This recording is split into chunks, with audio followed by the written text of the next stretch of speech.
ఉపరాష్ట్రపతి ఎన్నికకు నామినేషన్ల పరిశీలన పూర్తయింది. బరిలో ఎన్డీఏ, ఇండియా కూటమికి చెందిన ఇద్దరు అభ్యర్థులే మిగిలారు. దీంతో తమ అభ్యర్థులపై గెలుపు కోసం ప్రచారం ముమ్మరం చేశాయి ఇరు కూటములు. ఉపరాష్ట్రపతి ఎన్నికకు ఈ నెల 7న నోటిఫికేషన్ వెలువడింది. నామినేషన్లు అందజేయడానికి చివరి తారీఖు ఆగస్టు 21.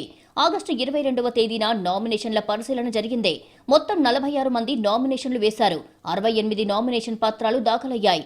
ఇందులో 19 మంది అభ్యర్థులకు చెందిన 28 నామినేషన్ పత్రాలను చట్టపరమైన కారణాలతో తిరస్కరించారు. 27 మంది అభ్యర్థులకు చెందిన మిగతా 40 నామినేషన్ పత్రాలు పరిశీలించగా వాటిలో లోపాలు ఉన్నాయి.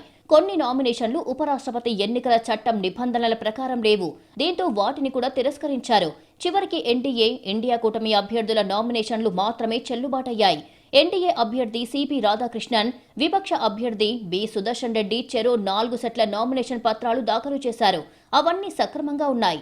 దీంతో వాటిని పరిగణలోకి తీసుకున్నారు అధికారులు. వచ్చే నెల 9న ఉపరాష్ట్రపతి ఎన్నిక జరగనుంది.